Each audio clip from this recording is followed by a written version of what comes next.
Alhamdulillahi Rabbil Alamin. Allahumma salli ala Sayyidina Muhammad. Allahumma alimna ala ma jahilna wa dhakirna ala ma nasina. Ya muqallibal qulub, tsabbit qulubana ala dinik wa ta'atik. Rabbi a'udzu bika min hamazati syayatin wa a'udzu bika rabbi an yahdurun. Ashabul fadilah al-karamun, para guru, para asatidz, Bapak Haji Andi Bahtiar Gani yang sama-sama kita muliakan, Bapak Haji Maulana Hasanuddin, ikhwatul iman, semoga kita semua yang hadir di majlis ini mendapatkan kemuliaan dari Allah Subhanahu wa Ta'ala.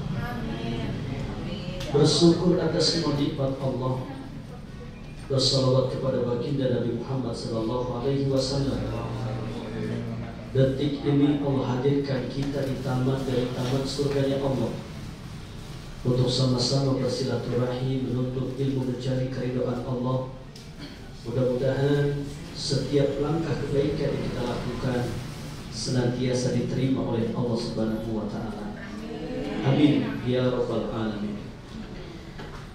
Hadirin yang dimuliakan oleh Allah Subhanahu wa Ta'ala, pada pertemuan pagi ini sedikit kami akan membahas tentang keutamaan iman.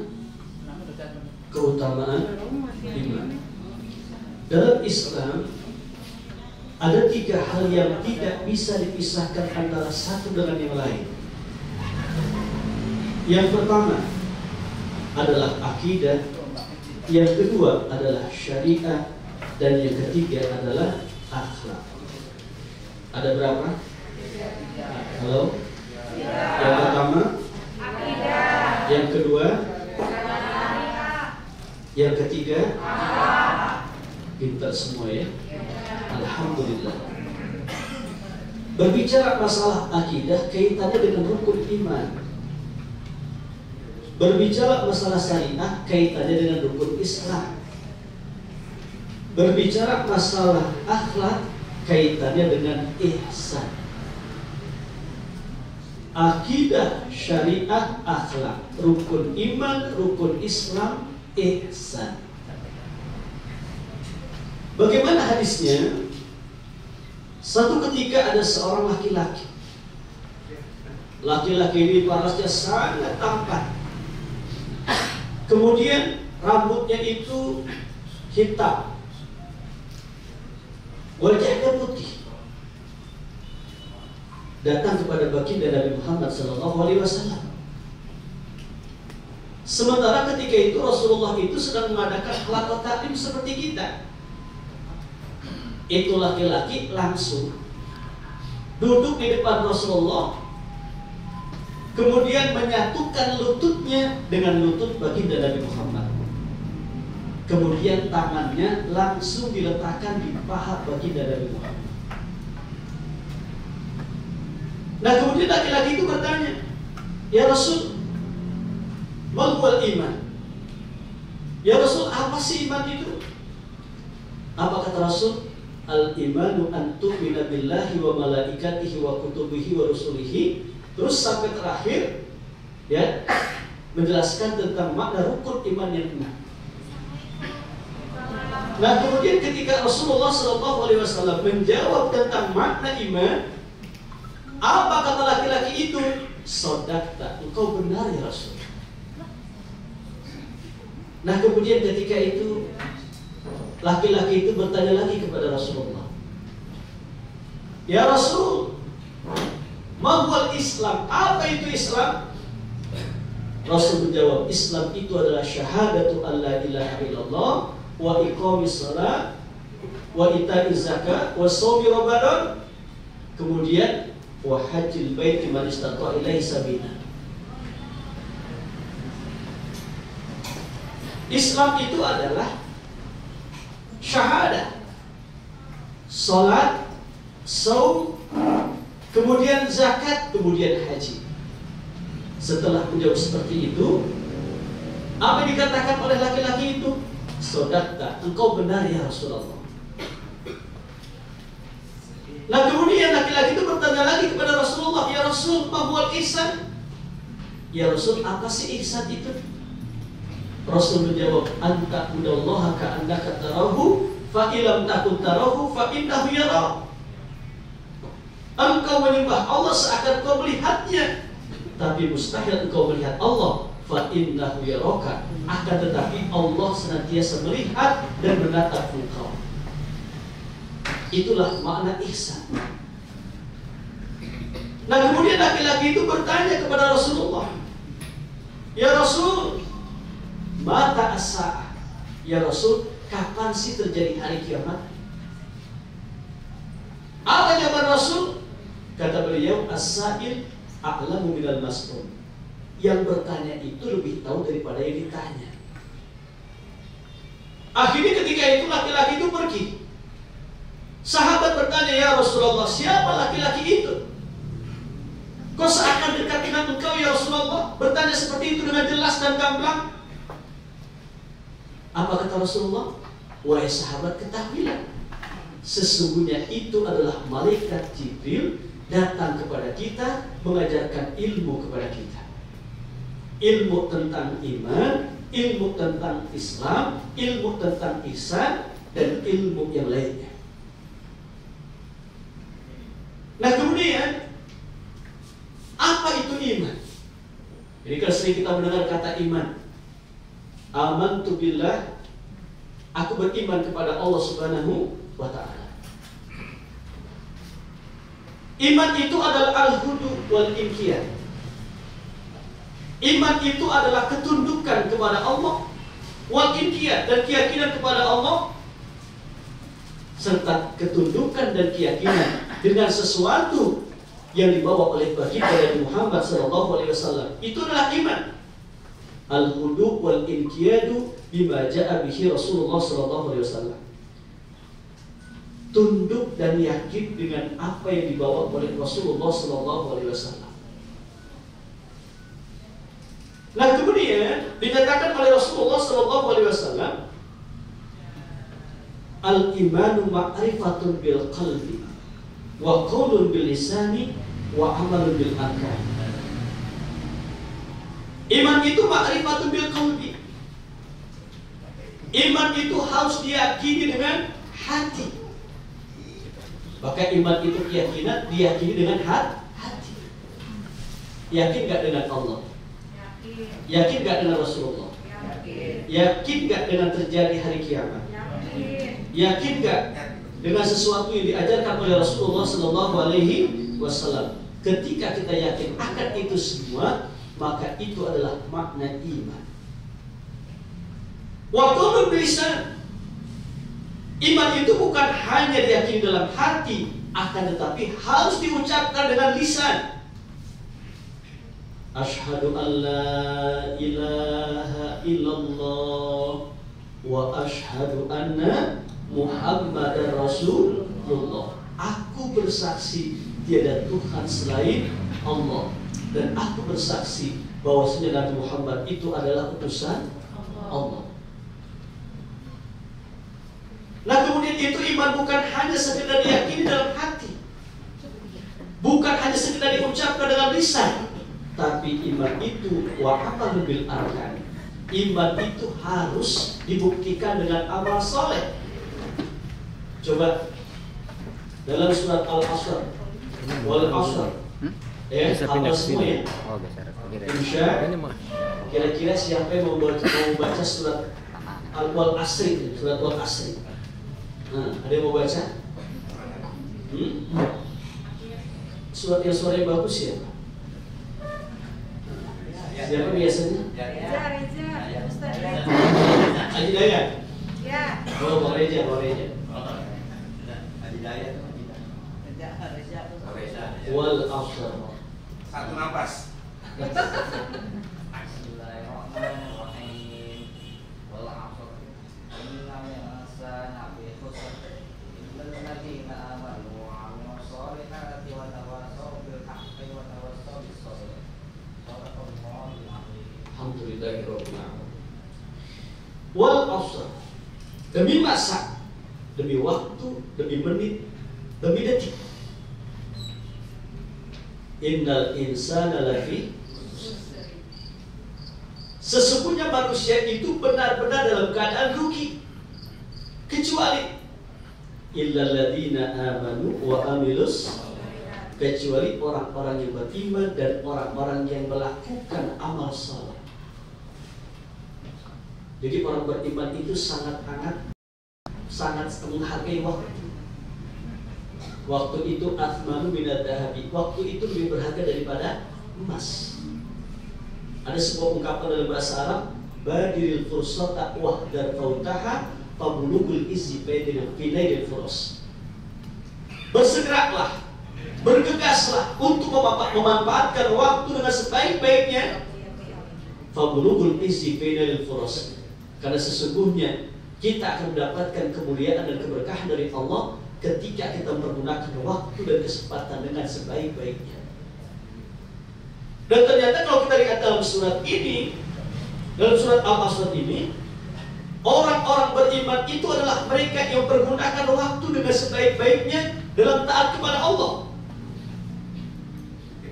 Dan orang-orang beriman itu adalah mereka yang tidak rugi.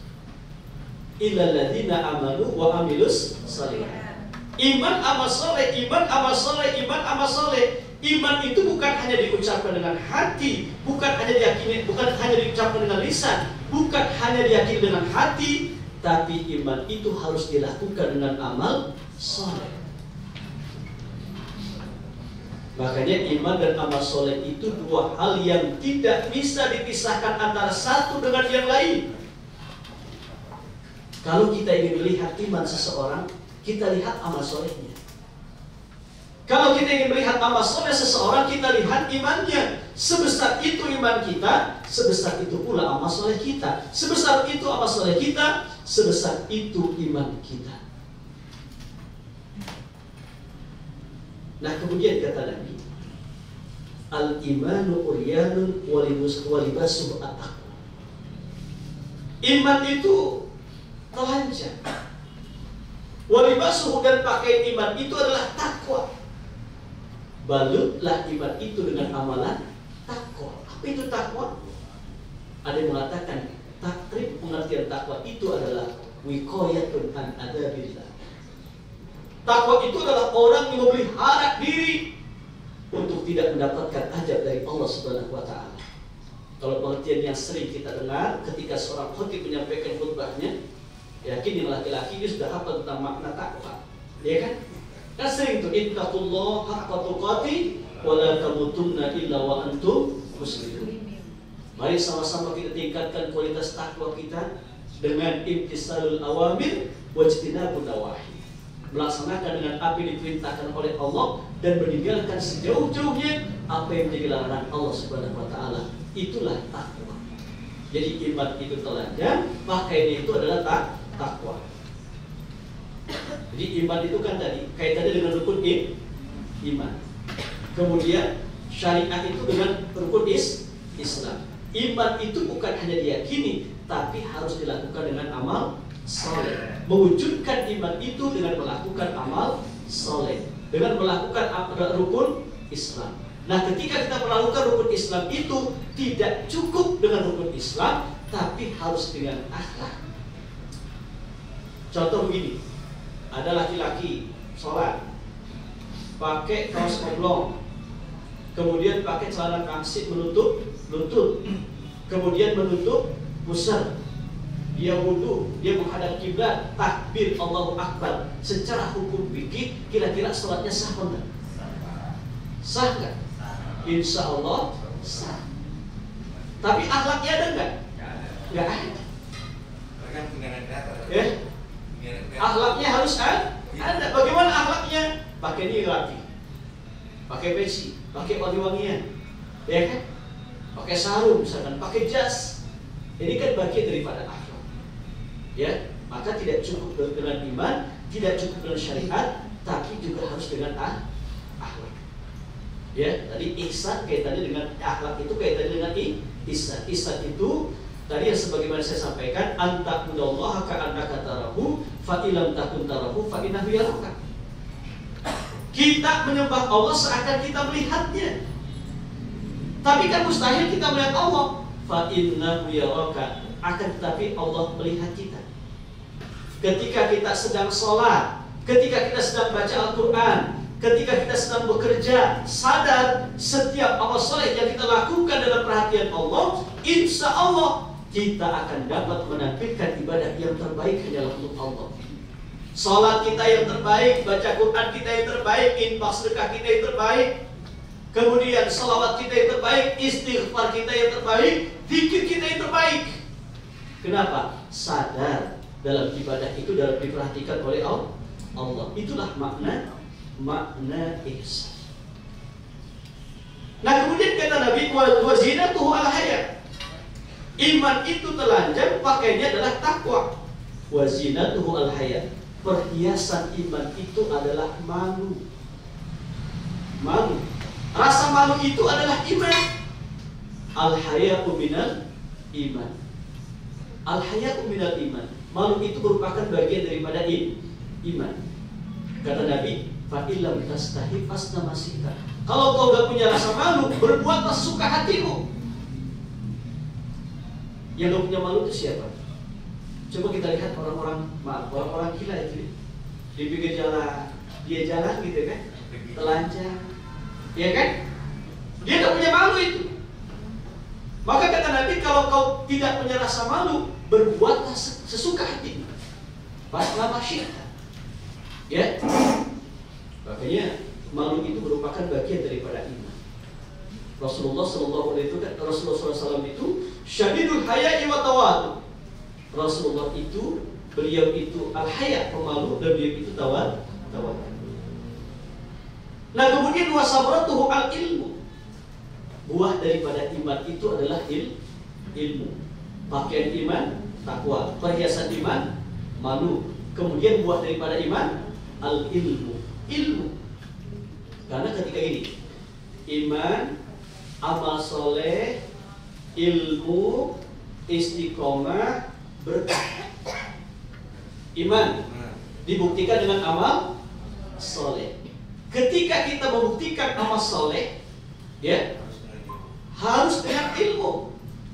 Karena syarat diterima amal ibadah seorang hamba itu, yang pertama iman, yang kedua amal, yang ketiga ilmu.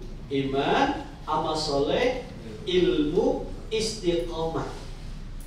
Ketika kita melakukan amal soleh harus istiqomah. Adwa muhawain kola, sedikit tapi istiqomah, gak pernah putus. Kita baca Quran setiap hari, gak usah banyak-banyak, 1 halaman, tapi setiap hari gak pernah putus. Atau mungkin setengah halaman masih berat, setengah halaman 5 baris, gak apa-apa, tapi gak pernah putus. Sholat duha gak usah 8 rakaat deh, awal-awal mah 2 rakaat aja gak apa-apa, tapi jangan putus, istiqomah. Infak sedekah gak usah 1 juta setiap hari, udah 5.000 setiap hari, tapi gak pernah putus.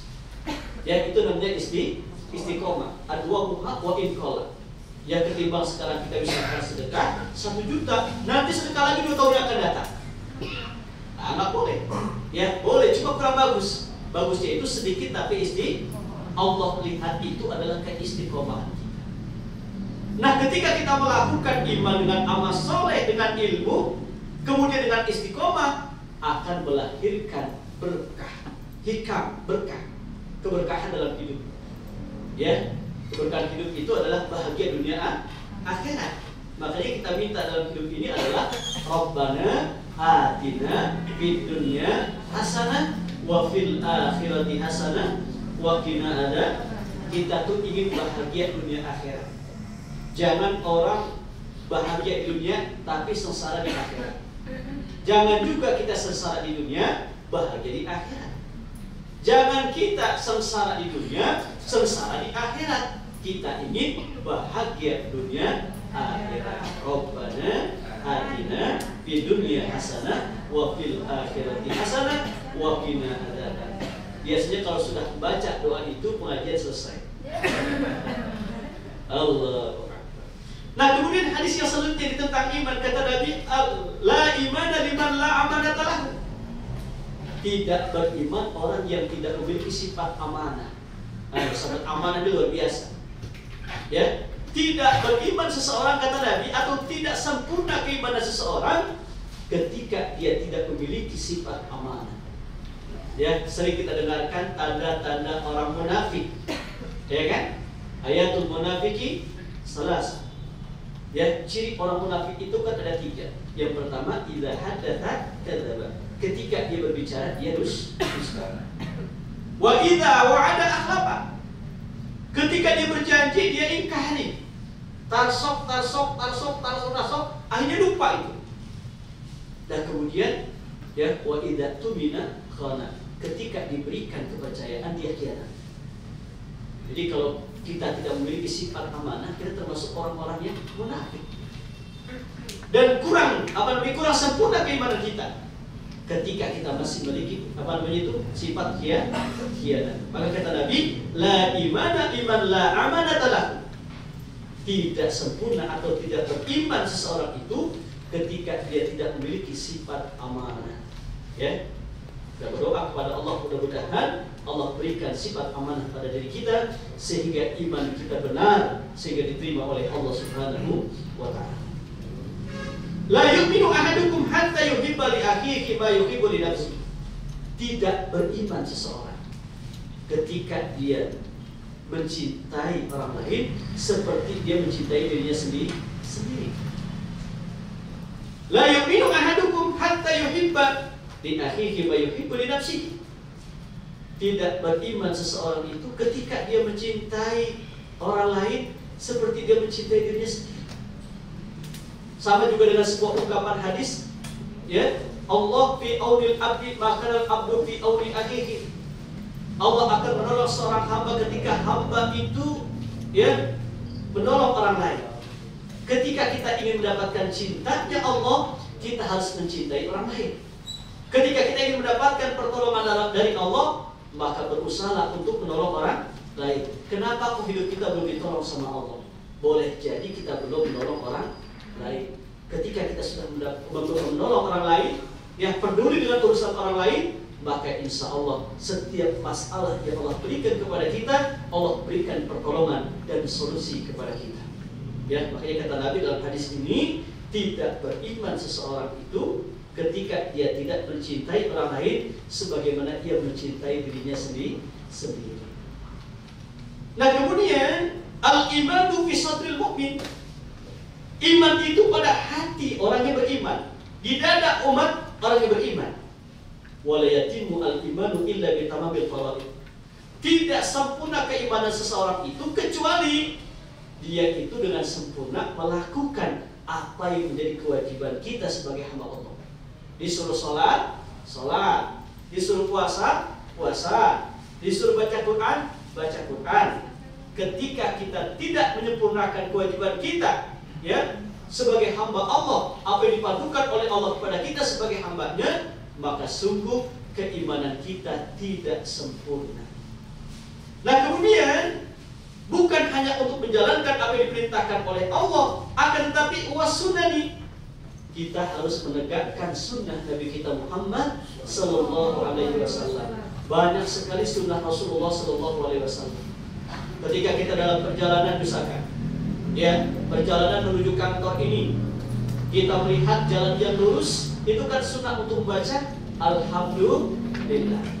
Ketika kita dalam perjalanan kemudian melewati jalan yang turun, kita baca Subhanallah.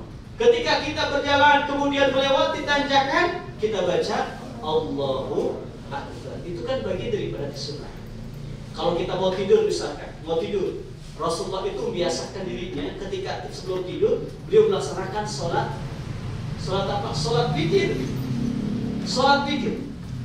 Nah, sebelum kita tidur kita berwudu, kemudian kita menghadap kiblat, kita baca surat Al-Fatihah, baca surat Al-Ikhlas, Al-Falaq, An-Nas, ayat kursi, kemudian, ya, kita tiup, nah, seperti ini, kemudian kita, ya, kita usap ke seluruh tubuh. Itu bagian daripada kesunahan.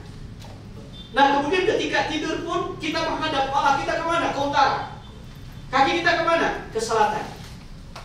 Kemudian badan kita, tubuh kita miringkan. Tangan kanan sebagai bantal, kaki kiri diteguk sedikit. Itu kan bagian daripada kesunahan. Jangan tidur itu misalkan kakinya menghadap kiblat, atau tidur itu sambil tengkurap. Ingat nih ya. Kalau dalam satu keterangan hadis, setan itu tidur dalam keadaan tengkurap. Makanya kalau di antara kita ada yang tidur sambil tengkurap, itu mirip-mirip. Ya, mirip-mirip apa? Gitu ya. Ya mirip-mirip setan. Nggak boleh, ya. Dan ketika kita misalkan, ya sebelum sholat, sebelum tidur itu kita berwudu, Allahu Akbar. Ya, selama kita tidur itu mendapatkan doa dari malaikat sampai kita bangun dari tidur. Itu kan termasuk dari fadilah keutamaan orang-orang yang menghidupkan sunnah bagi Nabi Muhammad SAW. Nah kemudian kata Nabi, wala yufsidu al-imanu illa bijuhudil faraid. Tidaklah rusak iman itu kecuali ketika kita membangkang apa yang dipatukan oleh Allah kepada kita sebagai hamba. Ketika kita nggak mau sholat, kita nggak mau baca Al-Quran, kita nggak mau puasa, rusak iman itu. Jadi rusaknya iman itu ketika kita membangkang akan apa yang diperintahkan oleh Allah kepada kita sebagai hamba. Ya, maka harus taat dan tunduk dengan aturan Allah. Itulah yang akan menjadikan iman kita itu menjadi sempurna. Nah kemudian kita juga melanggar sesuatu yang disunahkan oleh Rasulullah. Nggak mau menghidupkan sunnah. Padahal dalam sunnah itu ada kejayaan, dalam sunnah itu ada keberkahan. Bahkan Rasulullah SAW bersabda, ya, man ahya sunnati faqad ahabbani wa man ahabbani kana ma'i fil jannah. Barang siapa yang menghidupkan sunnah-sunnahku berarti ia cinta padaku. Barang siapa yang cinta padaku, maka ia akan di surga bersamaku. Maka mudah-mudahan kita semua diberikan oleh Allah kekuatan untuk bisa menghidupkan sunnah baginda Nabi Muhammad SAW. Nah kemudian kata Nabi, al-imanu nisfani. Iman itu ada dua bagian. Ya, panis pun bis sabri. Ya, yang setengah itu adalah dalam kesabaran. Yang kedua, wanis pun bisyukri. Dan yang setengah lagi itu adalah rasa syukur. Jadi iman itu ya dibagi dua. Yang pertama adalah sabar, yang kedua adalah syukur. Ya, yang pertama adalah sabar. Sabar itu gampang ngomongnya, cuman ngelakoninnya susah. Kata Nabi, as-sabru idza sudmatil ula. Sabar itu ketika kejadian yang pertama. Misalkan begini, kita naik motor, ya kan, kita lagi tenang tuh naik motor, disalin tuh, kemudian digas, sialan, nggak sabar tuh, ya kan? Jadi sabar itu ketika kejadian yang pertama, ya. Dan para ulama membagi sabar itu, yang pertama ada sabar ketika kita menghadapi kesulitan, sabar. Yang kedua, sabar ketika mendapatkan musibah. Yang ketiga, sabar ketika dalam taat kepada Allah. Nih, misalkan begini, kita kan lagi ngaji kayak begini. Ini sudah jadi peraturan perusahaan kepada seluruh karyawan NRA, setiap Jumat jam 7:30 jangan sampai lambat. Ada penekanan, jangan sampai lambat. Karena ustadznya juga nggak lambat, begitu. Direkturnya nggak lambat. Ya mungkin husnudzon macet lah gitu ya. Tapi bisa disiasati itu insya Allah. Ya. Nah kemudian ada cetukan dari karyawan, ngaji mulu, gitu kan? Itu harus sabar kita. Atau ketika kita misalkan, ya laki-laki nih, ya kan? Itu kan ada tulisan musola ini untuk perempuan. Kemudian laki-laki kamu ke masjid kita tuh, ya kan? Haji Maulana ke masjid. Bang Yono ngomong, mau surga lewat gitu. Itu harus sabar. Berarti sabar dalam taat kepada Allah. Karena ketika kita melakukan ketaatan pasti ada halangan di situ, pasti ada cobaan. Ya. Nah kemudian sabar untuk tidak melakukan maksiat. Ketika ya ada kesempatan maksiat, kemudian kita bersabar untuk tidak melakukan itu, maka itu termasuk bagian daripada sabar. Dan salah satu daripada amalan yang sangat dicintai oleh Allah itu adalah amalan sabar. Kalau kita baca Quran misalkan, ya kan, Bismillahirrahmanirrahim, berapa huruf? Halo? Bismillahirrahmanirrahim, berapa huruf? 19 huruf. Setiap huruf yang kita baca dibalas oleh Allah dengan 10 kebaikan. Ya kan? Berarti ada batasannya nggak pahalanya? Ada 10 kebaikan. Ketika kita berinfak bersedekah, akan Allah ganti 700 kali lipat minimal atau lebih. Allah yudhaifu liman yasha. Berarti ada takarannya. Ketika kita melaksanakan sholat berjamaah, bandingannya 27 kali derajat. Ketika kita melaksanakan sholat di Masjid Nabawi 1000 kali lipat. Di Masjidil Haram 100.000 kali lipat. Di Masjid Al-Aqsa 500 kali lipat. Tapi ketika kita melakukan amalan sabar, kata Allah, innama yuwaffas sabiruna ajruhum bighairi hisab. Allah tidak menghitung, Allah tidak membatasi pahala orang-orang yang memiliki sifat sabar. Maka puncaknya innallaha ma'as sabirin. Allah itu bersama orang-orang yang sabar. Bahkan nanti orang-orang yang sabar di hari kiamat, ya, di hari akhir nanti akan disambut oleh malaikat. Apa kata malaikat? Ini malaikat yang menjaga pintu surga. Nanti di surga ada pintu khusus untuk orang-orang yang sabar. Pintu apa itu? Pintu Aden. Jannatu 'adnin yadkhulunaha wa man shalaha min abaihim wa azwajihim. Jadi ungkapan malaikat kepada orang-orang yang sabar, salamun alaikum bima sabartum fa ni'ma uqbadar. Salamun alaikum bima sabartum fa ni'ma uqbadar. Keselamatan atas kalian oleh karena kalian itu bersabar ketika di dunia. Fa ni'ma uqbadar. Maka kalian akan mendapatkan nikmat yang tiada tara, nikmat yang tiada banding. Dan ketika itulah malaikat mempersilahkan kepada orang-orang yang sabar ketika di dunia, ya, silakan kalian masuk ke dalam pintu Aden surga bersama orang tua kalian, bersama anak cucu keturunan kalian, bersama orang-orang yang kalian cintai. Itulah, ya, ganjaran pahala dan hadiah yang Allah berikan kepada orang-orang yang memiliki sifat sabar. Maka dalam hadis ini, sabar itu adalah merupakan bagian daripada iman. Nah, kemudian yang kedua, disyukri. Sabar itu dalam bersyukur kepada Allah. Apa itu syukur? Ya, syukur itu berterima kasih atas semua nikmat yang Allah berikan kepada kita. Syukur dengan hati, syukur dengan lisan, syukur dengan amal. Jadi syukur itu ada berapa? Ada 3. Yang pertama, syukur dengan hati. Yang kedua, syukur dengan lisan. Yang ketiga, syukur dengan amal. Syukur dengan hati itu begini. Ketika kita mendapatkan nikmat dari Allah, misalkan begini, ya, nanti kita pulang kerja, ada orang ngasih uang misalkan 200.000, ya kan? Alhamdulillah, kita harus berkeyakinan ini, ya, orang yang memberikan itu adalah wasilah. Orang yang muhsin, orang yang dermawan yang memberikan uang kepada kita 200.000 itu adalah wasilah. Hakikatnya itu adalah rezeki dari Allah. Yakinilah itu rezeki dari Allah. Itulah syukur dengan hati. Yang kedua, syukur dengan lisan. Ketika kita mendapatkan nikmat dari Allah, ya, nikmat iman, nikmat Islam, nikmat panjang umur, nikmat kesehatan, nikmat anak saleh, nikmat istri salehah, nikmat suami saleh, itu nikmat semua. Kita berkata alhamdulillahirabbil alamin. Itu adalah syukur dengan iman. Apa syukur dengan lisan? Nah, kemudian syukur dengan amal. Apa itu syukur dengan amal? Ya, menurut Imam Nawawi, ya, cara kita bersyukur dengan amal itu adalah ijra'ul aqda'i wal mali fi mawdatillah. Ijra'ul aqda', menggerakkan seluruh anggota badan yang kita miliki untuk apa?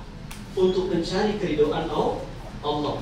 Ketika Allah berikan mata kepada kita, sudahkah kita menggunakan mata ini untuk membaca Al-Quran, untuk membaca sesuatu yang baik, untuk melihat sesuatu yang baik? Ketika Allah berikan tangan kepada kita, sudahkah tangan ini kita pergunakan untuk membantu sesama, membantu umat Nabi Muhammad SAW?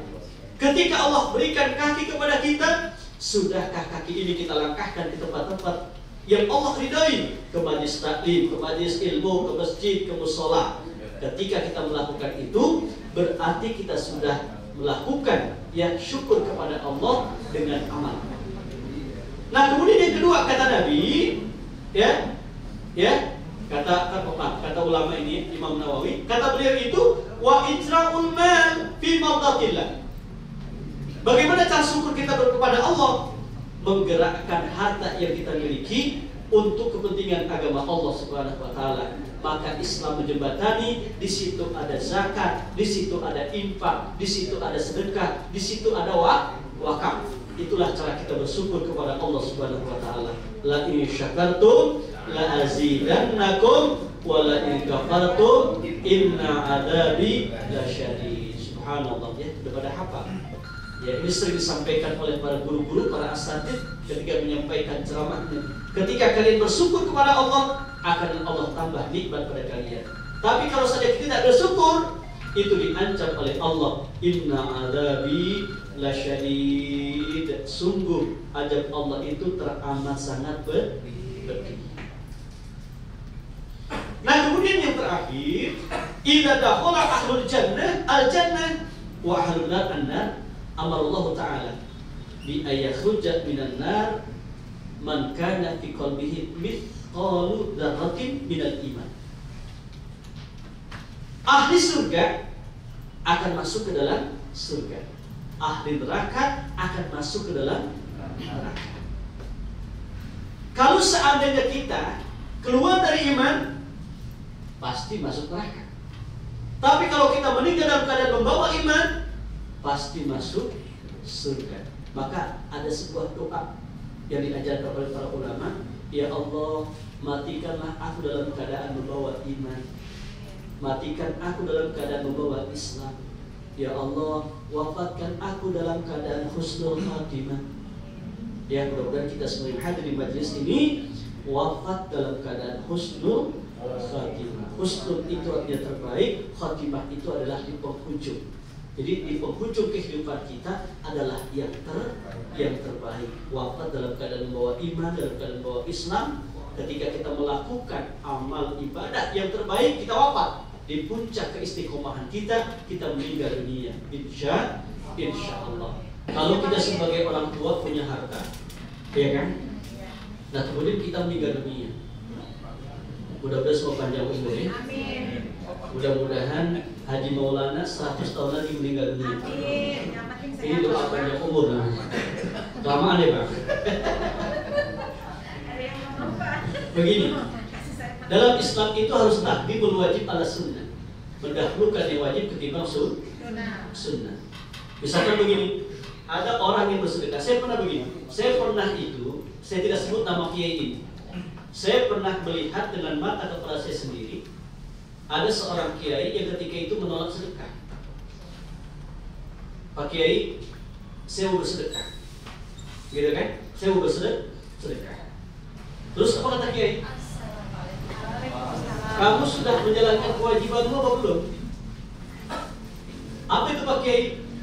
Yang pertama, kamu punya hutang atau enggak? Kalau kamu punya hutang, lunasi dulu hutangmu, baru kau bersedekah.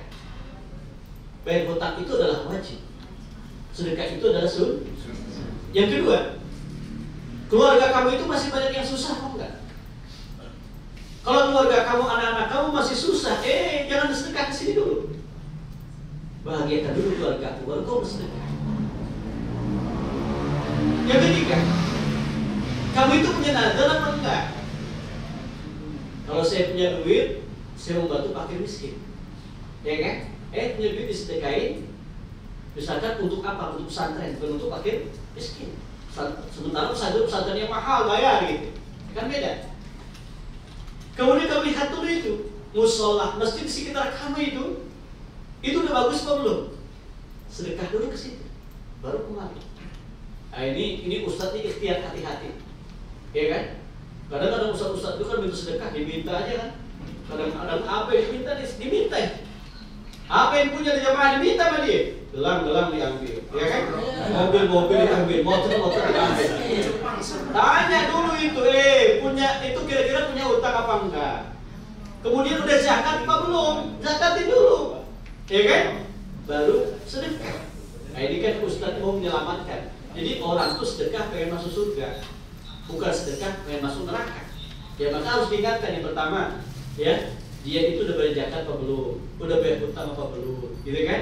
Punya nazar apa enggak? Kewajibannya sudah dilakukan baru sedekah. Nah kemudian termasuk wakaf pun demikian, ya. Kira-kira itu ketika kita kecuali wakaf ya, wakaf itu kan wakaf itu diam, terhenti. Maka ketika sesuatu yang kita wakafkan itu sudah terhenti kepemilikannya, itu adalah milik Allah Subhanahu wa Ta'ala, bukan milik kita. Misalkan ini banyak terjadi ketika orang mewakafkan tanah buat mushola, buat masjid. Setelah atau buat pesantren. Setelah pesantren itu jadi bagus, diminta lagi sama keluarga. Sementara sudah diwakafkan. Maka ketika kita ingin mewakafkan sesuatu, kita juga harus cari nadir. Nadir itu adalah orang yang menerima wakaf, yang mereka itu amanah. Pilih dulu tuh ya, ya kan? Nah kemudian, ya sebagai asbab berapa tuh harta yang harus kita wakafkan? Yang pertama itu ya, ketika kita sebagai orang tua, kalau misalnya anak-anak kita nih, misalkan anak-anak kita berapa nih? Ada 3. Mereka sudah mendapatkan hasil bapak waris dari kita semua. Ini udah dapat, ini udah dapat, ini udah dapat. Boleh sebagian itu kita wakafkan. Jadi dahulukan waris dulu baru wakaf. Jangan sampai nanti kita berwakaf sementara ahli waris kita kepada belangsa semua, nggak punya rumah, gitu kan? Nah itu nggak boleh. Dahulukan kewajiban kita sebagai orang tua untuk mengeluarkan harta waris kita dulu, baru nanti kita wakafkan sebagian. Ya ukurannya banyak, ya terserah kita, gitu kan? Terserah kita. Prinsipnya kalau memang ada lebih banyak ya lebih bagus. Kalau nggak ada jangan dipaksakan, ya kan? Jadi dahulukan misalkan ahli waris kita dulu, mereka sudah dapat ini. Alhamdulillah nih, anak-anak saya semua sudah dapat semua. Dia kan di rumahnya sudah dapat, tanah sudah dapat, alhamdulillah, ya kan? Nah kita ngomong sama anak kita, nah kalian kan sudah dapat nih, rumah sudah dapat, kemudian tanah sudah dapat, mobil sudah dapat. Ini adalah punya ayah.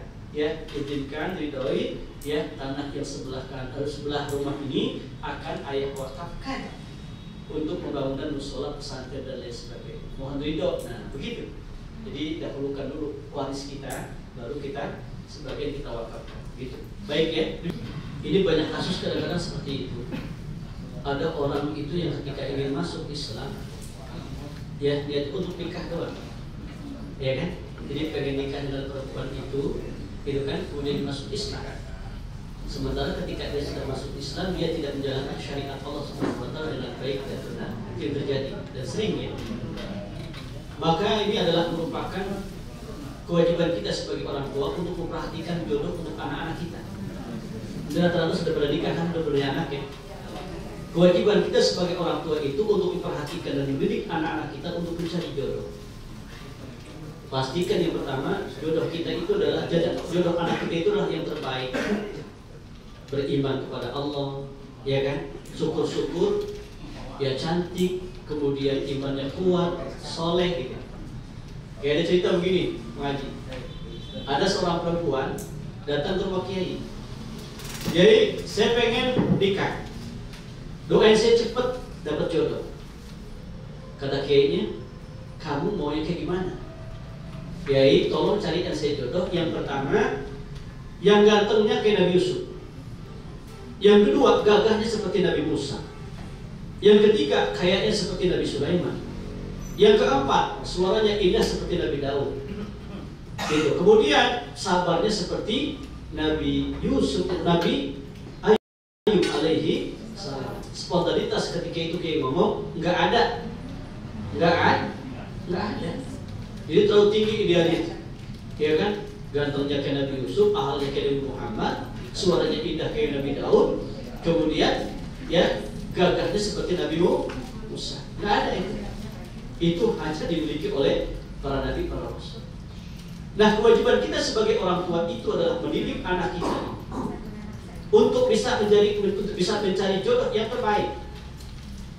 Makanya sebagai orang tua itu harus sering berdoa dengan sebuah ungkapan doa, Rabbana hab lana min azwajina wa dzurriyyatina qurrata a'yun waj'alna lil muttaqina imama. Kalau kita sebagai orang tua sering mendoakan seperti itu, membaca doa seperti itu, insya Allah nanti akan Allah berikan jodoh yang terbaik buat anak-anak kita. Karena salah satu daripada sa'adatul mati, kebahagiaan seseorang itu adalah ketika dia mendapatkan pasangan hidup dan anak yang soleh. Itu bahagia. Ya kan, istri soleha, suami soleh, anak soleh, senang gak kita? Oh, senang luar biasa. Ya kan, itu kebahagiaan hidup. Min sa'adatil mar'i. Ya, kebahagiaan seseorang itu adalah ketika dia mendapatkan pasangan hidup yang soleh, anak-anak yang soleh dan soleh. Nah, kemudian ketika kita mendapatkan kasus seperti itu, ya, sikap seorang istri kepada suami yang seperti itu, yang pertama ya harus berbanyak sabar. Berbanyak sabar. Kalau misalkan sampai cerai ya udah, itu bagian daripada takdir Allah. Cuma jangan sampai terulang. Karena cerai itu halal, tapi gak disukai sama Allah. Cerai itu halal. Abghadul halal at-talaq. Ya, sesuatu yang halal tapi yang paling dimurkai, dibenci oleh Allah itu adalah tolak, cerai. Ya, dan hati-hati sebagai laki-laki jangan sampai kegampang-gampang mau mencerai. Dia kadang-kadang kalau pengantin baru dia nggak tahu hukum, ada masalah dikit bercerai, berpisah. Itu jadi talak gitu kan? Ya, 1 kali masih bisa rujuk, 2 kali masih bisa rujuk, 3 kali nggak bisa. Ya kan? Nah, sudah tolak bain berarti. Dia sudah cerai, gitu kan? Kecuali nanti istrinya nikah dengan yang laki-laki lain dan harus pernah hubungan suami istri, nah baru boleh kembali. Tapi itu kan khususnya tidak berlaku buat sengaja. Nah ini berat. Makanya jangan sering kita ngomong-ngomong cerai atau pisah. Saya sering dengar itu kadang-kadang, ya kasusnya seperti itu banyak. Terlalu gampang kita ngomong cerai, nah nggak boleh, ya. Maka perbanyak sabar. Nah kemudian doa kepada Allah Subhanahu Wa Taala agar Allah berikan yang terbaik, istikharah. Jadi kita minta kepada Allah, wasta'inu bisabri wassalam. Mintalah pertolongan kepada Allah dengan sabar dan salat. Ya, apalagi kalau saja suami kita itu sudah melanggar hukum Allah, melanggarnya sudah keterlaluan. Ya, maka ketika itulah kita minta istikharah atau kita doa agar Allah berikan titik hidayah kepada suami kita, agar senantiasa mendapatkan hidayah petunjuk Allah Subhanahu Wa Taala sehingga dia berubah menjadi figur suami yang terbaik untuk istrinya. Insya Allah. Baik ya, demikian sudah mendapatkan kode. Tapi Ustaz itu